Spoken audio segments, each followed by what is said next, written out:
Hello, everyone, and welcome to the Harambe's Bauble podcast, a Magic the Gathering podcast. I am one of your hosts, DC. This is episode number 17, Android 17, if you're nasty.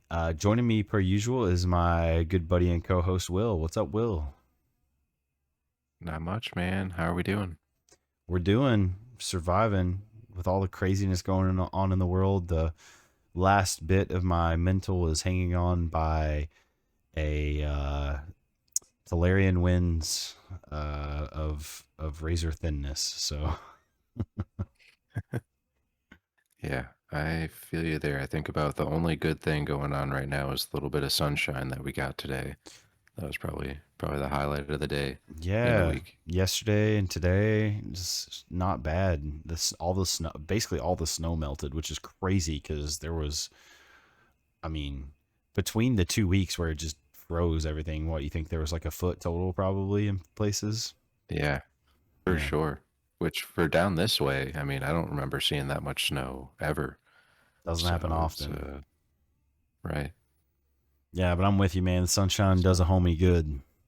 Um, oh yeah, I went out there today with Gilly for a little bit. It was just standing out there getting my photosynthesis on.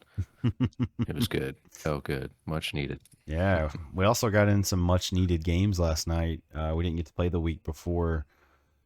Allies, Katara the Fearless, Allies made her debut. Rats made its debut. Um, both I thought performed decently well for what they are. Um, you did you win the first game? I can't remember, or was it Dan? Yeah, Yeah, you won I the first did game. off just some lucky aristocrat shenanigans. Black is mean, Yeah. man. It's mean. You're the swamp. Yeah, you're the swamp, baby. It's gonna be once I can get some more rats, I think that deck will be good. I just kept running into that issue last night where I didn't have enough rats to like actually utilize my commander's ability to like make more rat tokens. So, Yeah, you kept uh, scrying for rats and falling short like two different times. crazy. Yeah. Yeah. But no, I agree. I think, we both have some fresh bracket twos that we're trying to optimize, and I thought Sam's new deck was pretty cool. Yeah. Uh, I don't remember what the name of it was, but it was a sorcery Sorcery commander. Commander, yeah. And it's odd too because the backside of it, which is a creature, doesn't really match what the sorcery does. Like it feels like two completely different ideas just kind of glued together. And he doesn't even use the commander side at all. He only uses the sorcery side. And it actually worked really well. And it was getting real scary because every time he would cast it, he'd create a 3/6 token that every time it attacked, it dealt damage to each opponent. And Yeah, he had double triggers on that. And he was getting double copies because of Anointed Procession. And it got scary. We almost lost to that deck. And yeah, like you said, you kind of squeaked it out, pun intended, there at the end with your aristocrats and shenanigan. Um, yeah. Awaken the Blood Avatar. Very cool idea. But yeah, it was odd that the other side of that card literally does not match. Yeah, they're just two separate entities. It's like they just ran out of ideas, and we're just like, yeah, we'll just smash these two together. It's fine. yeah, I guess Sam says in the But lore that that guy summoned the blood creature or whatever that wizard did, and so I okay, guess that's why they did it. But I don't know why they had to make his ability so obscure compared to the spell. But I don't know. It was a cool idea yeah, though, having a it was sorcery as cool. your commander. Very cool, Yeah. for sure. And then game two, we implemented the new house rules that we talked about last week, which was the first loser gets to pick last on what deck they're playing. Um, which I want to make a because we talked about it a little bit last night. I want to make a little bit of a not a change, but a footnote to that, if you will. So I think what I want to do is the loser gets to also pick what bracket. The first loser also gets to pick what bracket that we're going to be playing. Because we're to the point now where I think all of us have like probably bracket 3, 4, and 2 decks. I think we all have at least one of each of those at this point. And so I think first loser gets to pick that, and then winner picks their deck first based on that information. Because something you talked about last night was, yeah, if the person picks first, he can just kind of pick what deck he's going to run, he or she is going to run, and it could just be playing bracket 4s over and over, and maybe the person who lost doesn't want to play bracket 4 anymore. So that's a good point, and that's why I was saying I think it's a good idea if in our house rule we have the loser not only pick the deck last, but what they'll pick first is the bracket that we're going to be playing in for that game. Just to make it fair. Yeah, I think that makes sense for sure. Help just kind of, yeah, I think kind of add a little bit of, I don't know, if not necessarily like equality, maybe equity, I don't know, across the table. Just so if someone's having an off night, they at least can maybe have a little bit more control on Yeah. how the next game goes, just so it's not maybe a repeat. Yeah. Just a little more yeah, well, there's a word there that I'm searching for that I can't quite put my finger on that I'm trying to say, but parity. Parity is the word I'm looking for. A little more parity in the games, I think. Yeah. But so the second game we played, we only got 2 in because we were definitely doing bracket 2 things in that first game, and it was it took a long took a long time. Game 2 is a little more intense, although the damage was distributed very equally throughout the game, so it didn't really feel like it was going much faster, despite the fact that it actually was. I played Angels, and it made me realize that that deck has some key weaknesses that I really want to fix, namely card draw. And you played Toph, and you had crazy land creatures going on, double encounters.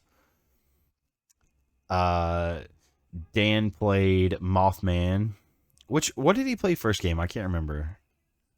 He what? It was some Warhammer. It was one of the Warhammer decks. Yeah, I can't remember the commander. Yeah, though. I don't remember which one. Yeah, he wasn't really hitting his draws in that game. And then Sam played his mono green deck this time around, and I made a key mistake. I should have taken Sam out, but he politicked me into not taking him out, and then so he won. He basically infinited. I mean, for all intents and purposes, he had crazy. He drew most of his deck, could play whatever he wanted at that point, and he had Avengers Zendikar on the field. I did get rid of it, but it was too little too late because he had he was able to cast another creature, and all of his creatures had haste. So it was it was game over then. Death by plants. Yeah, it was rough. You were gonna kill yourself anyway. Yeah, the One Ring was the burden was taking its toll on me for sure. My precious. But, no, that was good though. I mean, I thought we had a good couple of games, and I don't know. The more that I've been playing that bracket 2, I mean, I definitely still think 3 is where I just kind of naturally like to sit. But there has been something that's been kind of fun the last couple of weeks, just dialing it back a little bit and just like slowing it down and not relying on some of the things that I've relied on in other decks to like speed things up, or like game changers that I've leaned on, or it just kind of brings me back to like when I first started to play, and you kind of had those experiences of the game wasn't over by turn 5, but maybe more like turn 10. So you got to see things develop and see things play out that might not naturally play out in bracket 4 or 3. And so it's been kind of fun. I don't know. It's been fun. And it's fun that we all have kind of our own decks that we're simultaneously developing, so we can kind of get those games off. And it's not, you or I playing with some, brand new bracket 2, and other people are playing some super refined decks and just not even letting us get a chance to figure out what we have and where we want to go with it. So yeah, you mentioned game changers. We'd be remiss if we didn't talk about the commander ban announcement that happened on Oh yeah. Monday. Or lack thereof bans, I should say. There's actually no bans. There were two unbannings, and what, three cards they're considering unbanning for the next wave. Not mentioned, unfortunately, was Emrakul. I mean, a lot of influencers, and we talked about it a little bit too. We kind of thought, it's time for it to come off the ban list and just put it in game changers, but no, not even a mention of it. So that seems locked away in the moon pretty permanently at this point. But they did unban Biorhythm. Yeah. Biorhythm, and is it Luri? Yeah, Some otter. the otter, Lumi. the companion otter, which you can't still have it as a companion. That is still a rule. You're not allowed to have it as a companion, but you are allowed to have it in the 99. So, yeah, I think that's fine, and it's not a game changer, and I don't think it should be. It's really broken as a commander, or not a commander, but a companion for sure. But as a creature in the 99, I don't think it's too scary. Um, I mean, Biorhythm.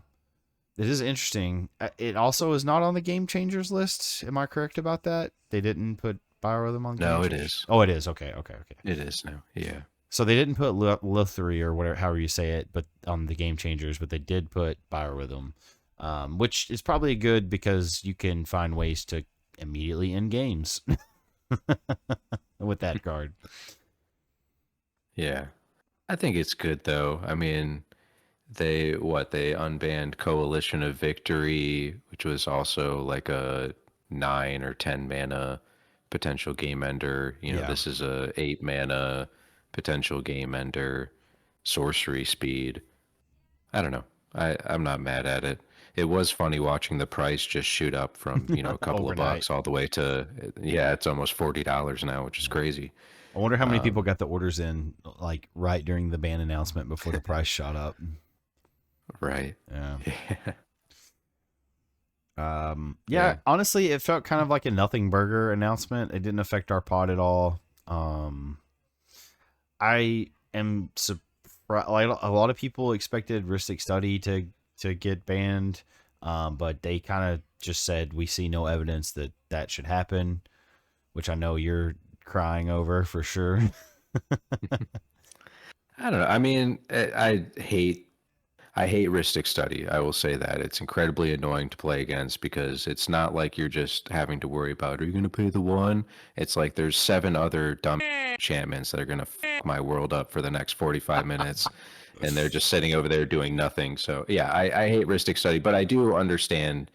Uh, I don't think it should be banned. I don't know. I don't think it's that broken because it is like, yeah, you can just adapt your play and hopefully you have something to remove. I think, like we talked in earlier episodes, the main problem I have with it is when you have it in the higher power deck and you're just kind of stomping people with lower power decks who just aren't prepared to handle Yeah, it. yeah, But yeah, yeah. um, I don't know. Yeah, I mean so I don't know. It doesn't surprise me. It is such a popular card.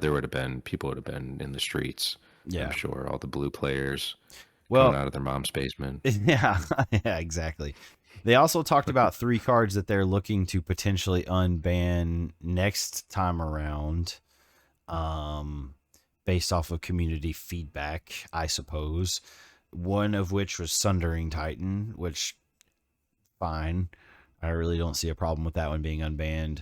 I was very surprised that Iona is Iona, right? Hmm. Yeah, Yeah. Iona they're considering unbanning. That one does surprise me because that just kind of locks out people. I know you have that in your bulk Yeah. in your binder, not in your bulk in your binder, and you're probably really looking forward to that day that it does get unbanned. Well, it's funny because I used to have, that Alayla Artful Provocateur deck where I had just like a big angel theme in it. And so I had bought that card this was like back when I first started Magic, and I saw that and was like, whoa, this is awesome. And I bought it. Didn't even realize there was a thing such as a ban list. And it was only after I bought it that one of my friends was like, you can't play that card. That's banned. Yeah, So I would be very surprised if they do because if you play against a monocolor deck, that's not fair. That's not fair to play against a monocolor deck and just lock them out entirely to where you wouldn't even be able to play any kind of removal to change that. So I Yeah. would be very surprised if they unban it. And the other one that I'm very surprised that they're considering unbanning is Gristlebrand. That's the third one. Gristlebrand's insane Yeah. for commander. I mean, just have it as your commander, and you know, get it out probably turn 3 if you hit the right stuff, and then just draw on your whole library basically by paying life. Yeah. Seems really good.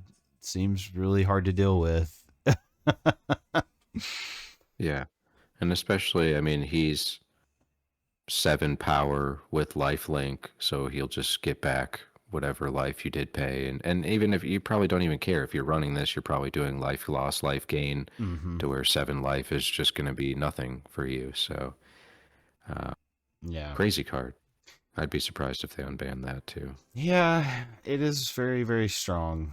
I used to have a copy of Gristlebrand actually, and it was one of the cards I unfortunately sold whenever I stopped playing the first time around. And then they specifically shouted out Thassa's Oracle and Ristic Study saying no bans. We consider these two heavily, but did not think that it needs to happen based on play and all that sort of stuff. I like honestly, it makes sense to Yeah. me. Thassa's Oracle by itself is not good, but if you play it, pair it with other things, then it's really good. But that could be said for millions of cards and or millions of combinations in Commander. So I don't really understand. Honestly, I don't understand why that one specifically is being targeted. I guess just because it's popular. I don't. Yeah. And I don't know. I mean, they even mentioned in the article too that it seemed to really just only be something that was present in like the CEDH scene and in casual scenes. It's not many people are playing Thassa's Oracle, which makes sense because in casual scenes, yeah, you're not going to be tutoring and doing the kinds of things that you would No, like at CEDH level. yeah, and like So it's honestly to me it's fine in bracket 4 because you're trying to get the game over by turn 4 or 5 in bracket 4 anyway. So I don't see a problem with it there either. Um, yeah, it's just kind of boring. I mean, that's just it kind of how is. I ended up taking it out of VV because once you win that way, like 3 or 4 times, it's just kind of okay. If How else can I win? I won't say it feels kind of cheaty, but you're right. It does feel very boring. You're just like, okay, well, I'm gonna do this. Any answers? Okay, I win. It's not exciting to Yeah, win that way. And I do have it right. in So Brea, like but I mean, it's cool to see it once or twice, and then after a while, it's just like, all right, how else can you win? Can you win anywhere else, or can you win any other way, or is this all you got? yeah.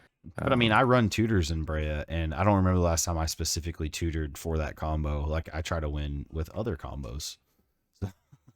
yeah, If I luck into it, fine. But yeah, I don't know. I don't see a problem with it yeah. though, being in No. Commander. But yeah, kind I did of. see an interesting post on someone was talking about, how maybe it might be interesting instead of separating CEDH and EDH, if maybe you just have like a separate game changer list where it's like this automatically makes it bracket 5.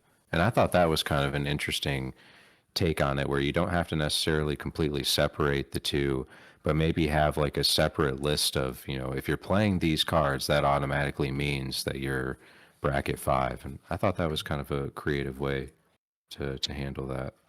Yeah, no, that's I could definitely get behind that.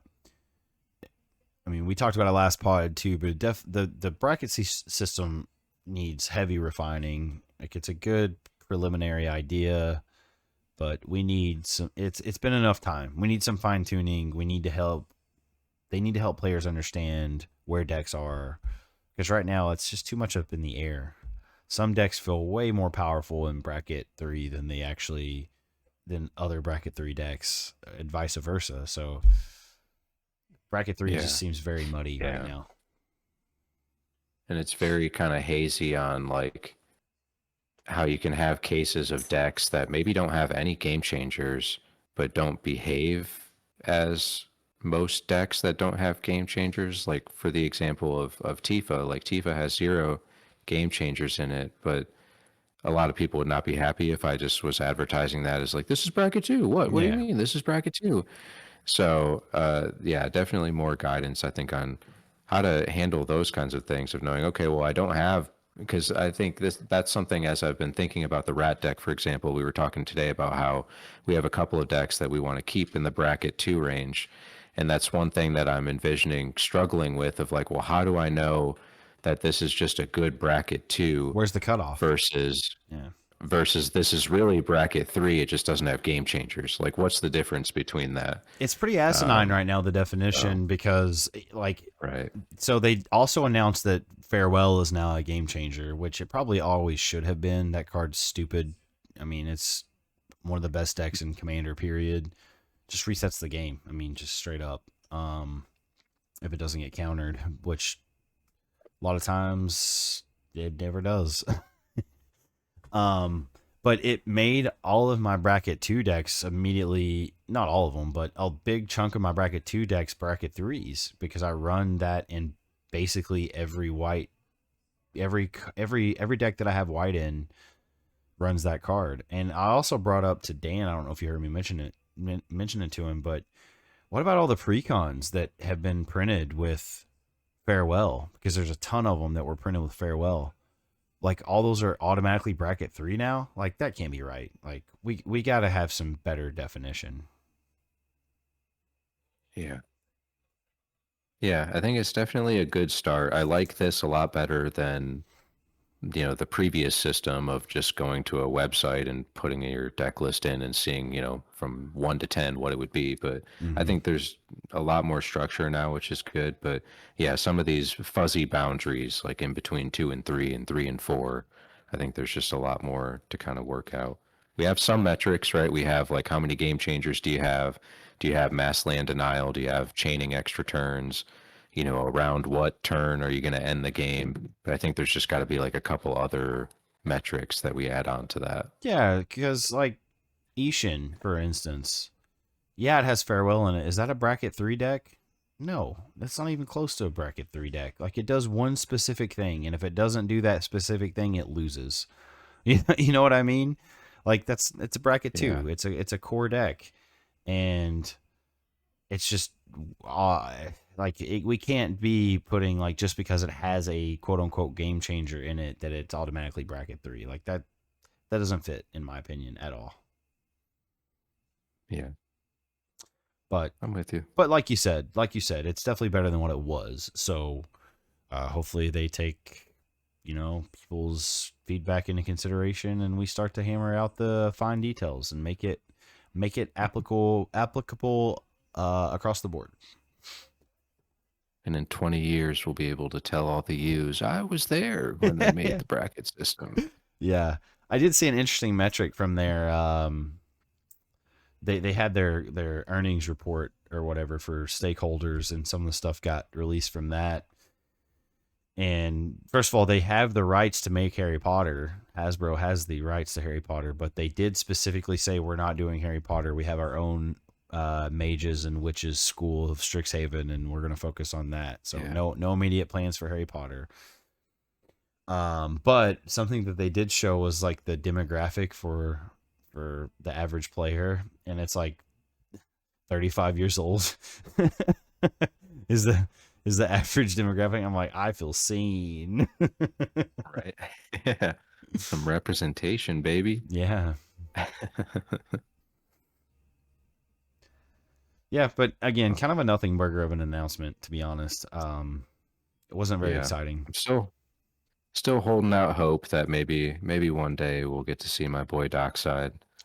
I was surprised, honestly, about Jeweled Lotus. I was really thinking that they might unban that, um, which I think that would be a perfect candidate for like what I was saying of that, what that one person had suggested of if we have a separate game changer list specifically for CEDH, where it's like this is automatically bracket 5, like do it at least for that. Like, And maybe not necessarily Yeah, 5 for Jeweled Lotus, but like 4. I could definitely see 4 being because like yeah, most casual decks aren't going to run that card. Um, but yeah. It was mostly like CEDH level card mhm. anyway, and Yeah, I don't know. Let the people play their cardboard. Do I want to see it if I'm playing a bracket 2 deck? No. No, I don't want to see no, Jeweled yeah, Lotus come out. But if you know what you're signing up for, yeah, hey, the gloves are off. right, right, So, exactly. Yeah. But yeah, I thought it was interesting. They talked about they have the rights to Harry Potter, but we're not going to make it. And yeah. I considered that pretty heavily in my thoughts about it all. And to me, it almost feels like a reaction to how the universes beyond sets have sold post Spider-Man.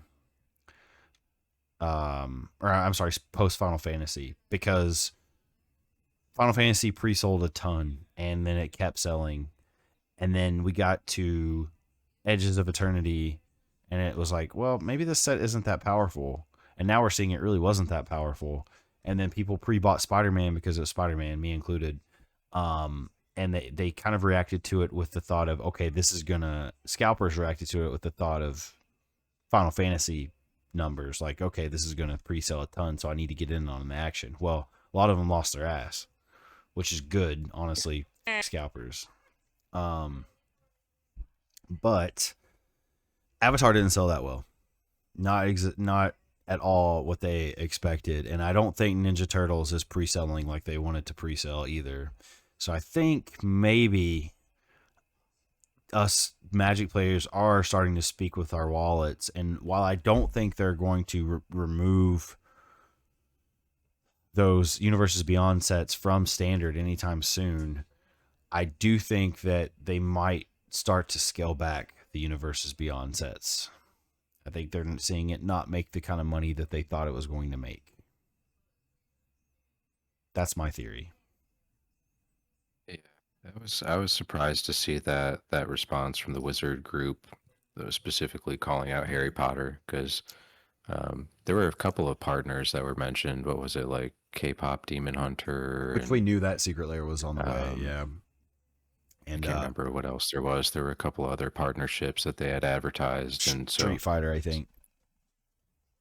that's right, Capcom, Yeah. or yeah, Street Fighter, and yeah. So I don't know. I mean, my thinking though is with all of the secret layers that they've been doing, I wouldn't be surprised if they at least did a secret layer when the show comes out, which I think is 2027. I think so, I'm yeah. not sure, That sounds honestly, right. but I mean, I don't know. It just seems like it'd be too good of an opportunity, and if Hasbro already has the rights, I could see that being one of those things where they say, "Well, Wizards, we don't really care what you what you think. We want this money, so print us some cardboard." Print that money. Speaking of printing cardboard, though, we had a lot of segues tonight. More is starting to come out about that lawsuit. Um, there was apparently a big landfill found with a bunch of Masters sets that they just WotC just dumped in a landfill because they overprinted, and uh, instead of actually putting them out to sell them, they put them in a landfill to try and I guess artificially inflate the market price for things is what people are saying. And it's based off of like investors, I guess, that they made those dumps, and that's not Hmm. good. That's not good. When insider trading gets involved, that's whenever stuff starts to catch on fire, and that honestly makes me worry a little bit. And I don't know what that means for our game. Probably nothing, but it might mean a lot for the future of this partnership of Wizards of the Coast and Hasbro. Yeah, that's crazy. That's kind of like when you see like those posts of I don't know, like people that go dumpster diving behind like Yankee Candle, or those like little craft stores that just like throw stuff away. Mm-hmm. And that's wild though that they're just dumping cars in landfills. It's depressing. Insane. Like, think about all those For cool sure. cards that never saw the light of day. Mm. Yeah. Well, maybe in 10,000 years they'll get excavated and someone will be like, "Oh my God, what was this? What is this Magic the Gathering." hardboard? Did they do actual sorcery? We'll be They able knew to do. America was evil, Yeah, we'll be able to do real sorcery by then. right? But Should we dive into our island? I was gonna say, Are we? new thing you wanted us to do, and I think this is really cool. Really cool question, a thought experiment. Yeah, go for it. What are we doing? All right. So I was just racking my brain a few days ago, trying to figure out what could be fun to think about, and was thinking of that desert island game. So imagining that we're stuck on a desert island, just you and I, or maybe a handful of other Magic players, and you can only choose two of your decks to play and bring with you on this desert island, and that's all you get for the rest of time. What two decks are you going to bring on your desert island adventure? Okay. I guess I can go ahead then. I thought about this a lot. The one's obvious. It's Brea. She's my girl. She's my number one, my ride or die. The one I started with, the one I'll end with. That deck will be something I keep forever, no matter what. That's my number one for sure. The second one might surprise you, and this is the one I struggled with and went back and forth on. I considered Gwen because Gwen's my girl, and it's like kind of my pet deck, and I want to make it the best bracket 2 deck possible. But it's Omnith, man. Omnith is my second one. Omnith is that's the second deck I ever built, the second commander deck I ever built, and I decided to just keep it on the back burner at times and just upgrade it here and there, and it's evolved and made differently over the years, and it's so flexible with those 4 colors. I feel like I can just do whatever I want to with it and make it however I want. And yeah, it's just fun to play. Like, it's just, I even considered playing it last night just because it's so fun to play. It's awesome. Well, that would be important if you only had that for the rest of time. That Yeah. you'd want it to be fun, for Yeah. sure. Yeah. Yeah, this was hard. I was rattling my brain about this for a while too. Because it's a lot of commitment, It like for is. the rest of your life. And I was thinking about at first, my initial thought was, well, Tifa. But the more that I've thought about it, the more that I'd be like, I don't know if I would want to, because Tifa, at the end of the day, Tifa is like, I want to get big and run you over. Mm-hmm. And like, that's the only real way that that deck plays out. And so I feel like if that's all I had for the rest of time, that'd get kind of boring after a while. So I'm actually not going to. I love my girl Tifa, but I'm not going to include her on my 2. Um, I think Dang. my first one would surprisingly maybe be Toph. I think Ooh. Toph and Corvold are the 2 that Ooh. I'm going with. Toph has been so much fun for me, man, to dive into. Because the deck that really got me into loving Magic was that Obun Moldiah Ancestor Precon, and just the idea of animating lands. I've just always found that to be just a really fun strategy, and Kind of feels like but it cheating, has doesn't so it? many. Yeah, in a way, or like just doing, yeah, like warping the rules in some Mm-hmm. ways, kind of like how blue has a bajillion enchantments to make you miserable and warping the rules. And this was green's way of like, hey, you know that thing you're using as a resource? What if you swing with it too? Yeah. And which was really cool, but it was like very limited. I feel like there's really not a lot of great animate lands cards, or at least there's not a lot of protection for him. That was always the weakness. Was like, all right, you're going to make this land huge, you'll swing with it, but then if it dies, not only are you out a creature, you're out a Got a land. resource to Yeah. help you cast others. So earthbending just completely changed the game for that, where it's like, yeah, there's the consequence of you're going to lose all the +1 counters on if it dies or gets exiled, but at least you don't lose the resource. The resource comes back to you.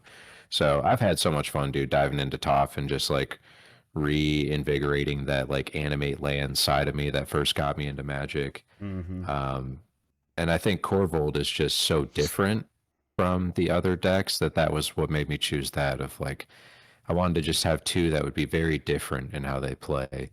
and I love token decks and making a bunch of tokens, and so yeah, I'm gonna go with those two. Nice, man. That Go with those surprises two. me for sure. Feel I good about it. honestly thought you would choose Omnith as well.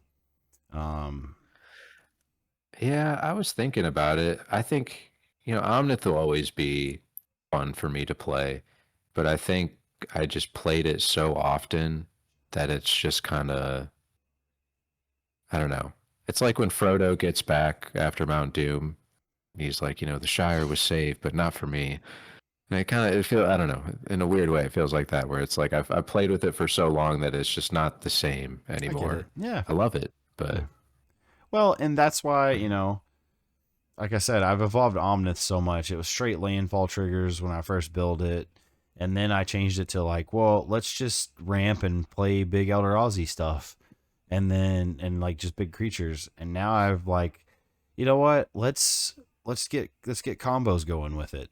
And I'm a combo player at heart. That's what I've always loved to do is playing combos and Brea combos and Omnith combos, but they combo in different ways. And like you said, the flexibility too is just I don't have to win the same way with either deck. I can win in a myriad of ways. So having that Yeah. for the rest of your life would be pretty okay with me. Hell yeah. Yeah. Yeah, tying back to what we were saying before with like I think that's why I like the 2 and 3 range so much because you have like every game feels like it's going to be different. And I like that. I think that's what I like most about Commander is not having the same way to win every time, but like how else can I do this? Like I find Mm-hmm. myself a lot even when we play and it's like the 3 or 4 of us that'll play. Sometimes I'll just like mulligan cards back because it's just like how else can I win? I know this is good. What else can I do? Yeah. Just because I just like seeing those variations. Change it up. Yeah, So absolutely. yeah. Yeah, man. And of course, I'm a blue player, so both decks have to have blue in it. It's only right. Yeah. It's only right. As mine have green, so gotta Yeah. stay to your roots. Stay true to your roots. All right, we're bringing a segment back. Harambe's hot hits.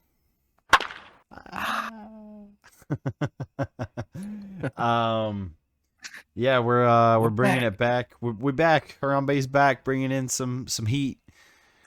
So I brought this topic up today. I actually thought about it a couple days ago. I meant to bring it up to you, but I just brought it up to you today, and thought it was something different.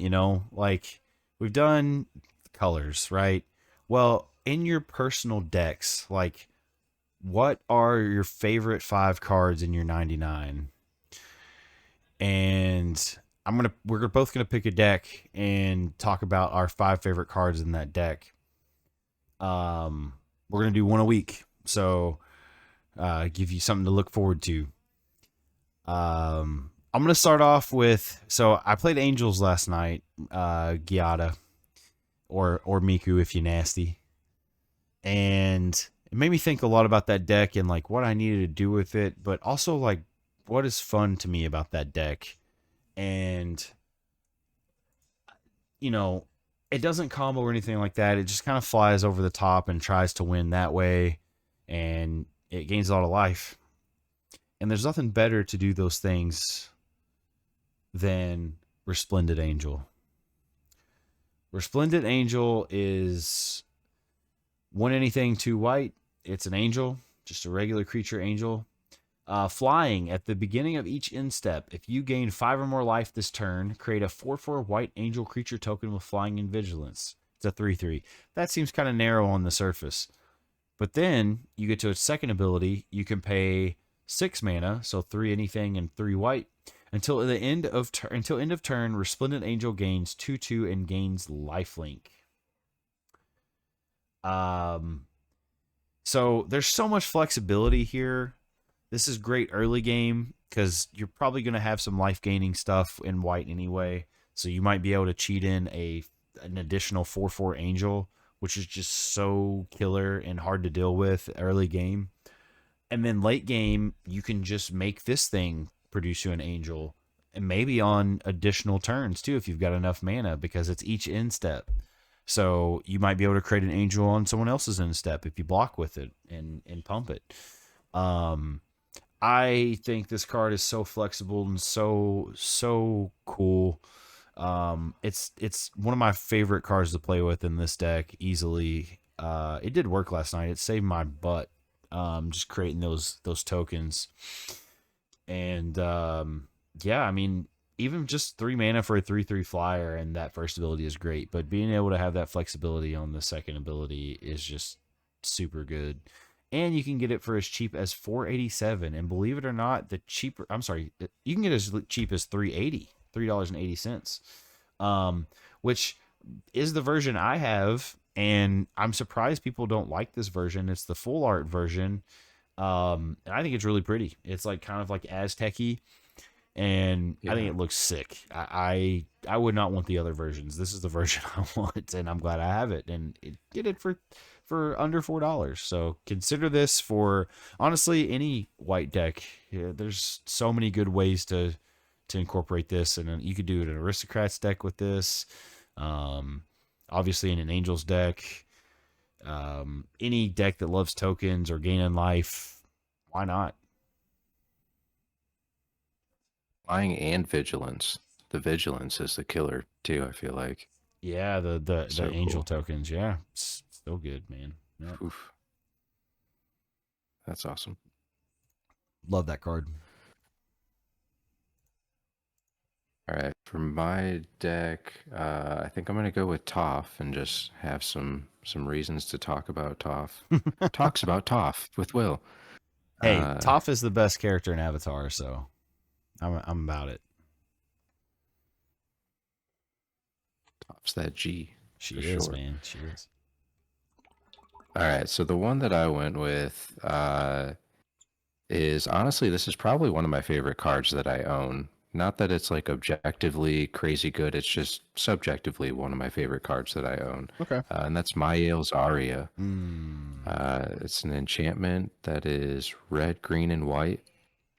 It's a mouthful, but it's at the beginning of your upkeep, put a +1/+1 counter on each creature you control if you control a creature with power 5 or greater. Then you gain 10 life if you control a creature with power 10 or greater.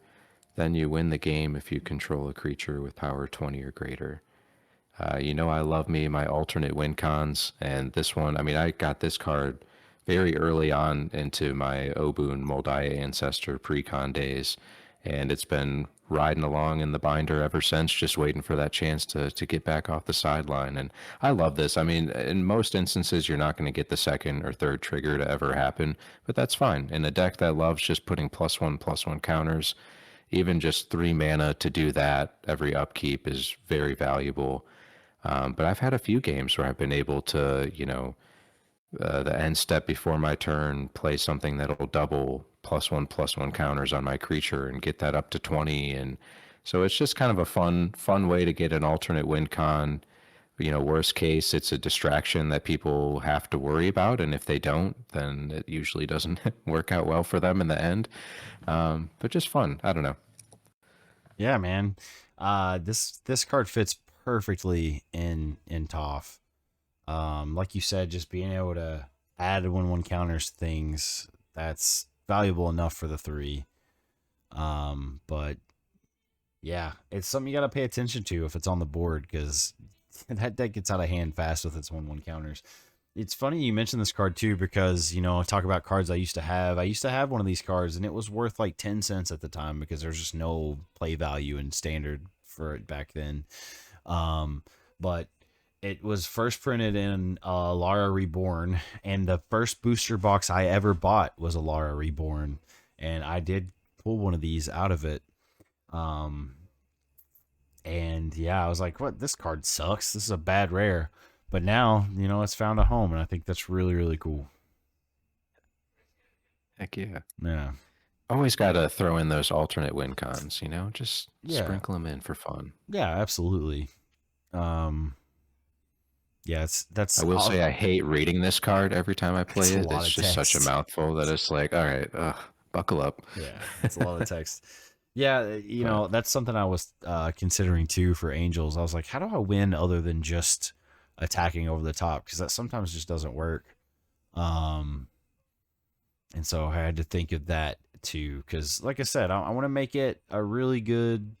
I think it's powerful enough to be a bracket 3, honestly, just with the sheer amount of powerful flyers it has, and it has some you know, it has some hate in it. You know how it's like, I forget the name of the angel that creatures that attack or opponents that cast spell this turn can't attack opponents that or players that cast spells can attack players that attack can't cast spells. I forget the name, something arbiter. Let me look it up. But there's a lot of things in it like that like make it feel more like hateful in bracket 3. Let's see, what was it? It's called Angelic Arbiter. Yeah, so flying, each opponent who casts a spell this turn can attack with creatures. Each opponent who attacked with a creature this turn can't cast spells. And that's just a layered static ability. Layers, baby. Layers. Yeah. But yeah, there's a lot of stuff in it like that, or like, you know, Platinum Angel, that makes it feel much more like a bracket 3. So I want to make it the best bracket 3 deck I can make it. You know what I mean? I'm not going to put Are you game tied changers in to it. only angels? Uh Like, do you need?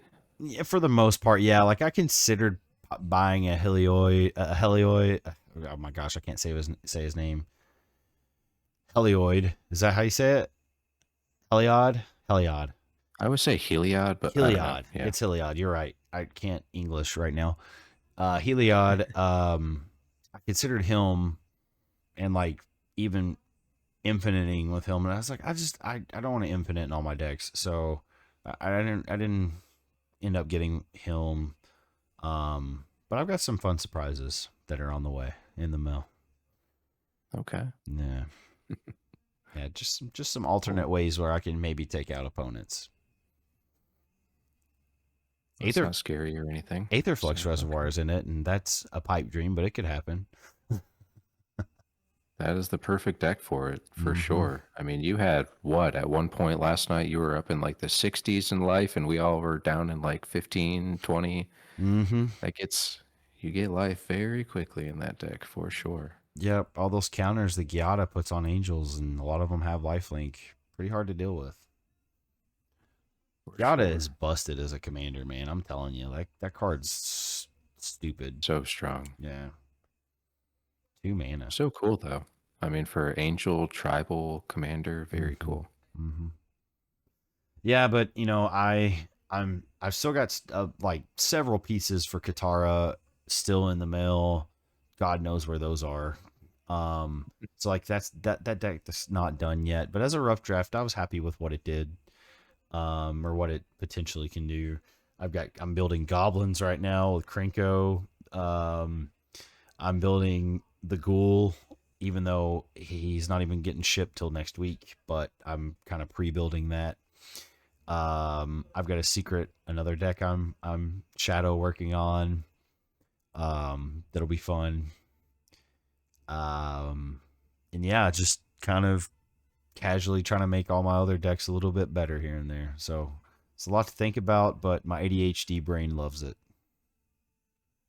You're gonna have like a bookshelf in your house one of these days where it's just like all decks. Yeah, there's this guy that I watch some of his videos sometimes on YouTube. He's called Muscles and Magic. He's an older guy. He says he's got like over 180 some decks. I'm like, if I ever get that into it, like I don't think I'll ever be that into it, and I'm really into it. Just think of all the like cards that you'd have to rebuy over and over again. All the Swiftfoot boots and Lightning Greaves and It's painful. It's painful to oof, think about. But he was like casually showing off, like, yeah, this is $1,000 card that's only been printed once. I'm like, dude, what do you do for a living? right? I feel you on waiting for cards in the mail though. I have 23 in the mail still for this rats deck. God, if I could just get some rats, this deck would be so nice. But Hey, someday, I just gave gotta you be what I patient. had, man. I know you. Thankfully, yeah, I got like maybe a handful from you. I got a handful from Michael, And I only had like a handful to begin with, so that's why I started off with only like 15, because that's just all I got. It's all your boy had, and most of them are. I mean, the ones I got from you and Michael were good. The ones that I had were just absolute dog shit and are Yeah. gonna get subbed out. Yeah. So, but Yeah, I have a lot of I guess that's the allies journey. allies in Katara that I'm like anxiously waiting to get rid of. And then it sucks when you're playing and you actually draw those cards, and you're like, you're not supposed to be here. You're supposed Yep. to be gone. Yep. Placeholders. Right. Well, yeah, I think we're planning to play next week, so hopefully some of our cards will make it in the mail, and we'll get some good Friday night magic in at my crib. Yeah, it'll be nice going back to Fridays too. We don't have to worry about the school nights, Yeah, be out man. a little bit later. Yeah. Yeah. Can't wait. All right, well, it's been a fun episode yet again. Brought Harambe's hot hits back. Be revealing our top 5 cards in Giada and also Toph in the coming weeks.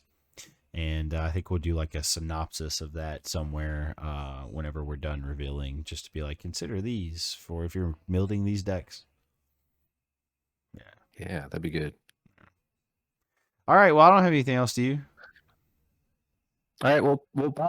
Bye. Bye. Okay, bye. Bye.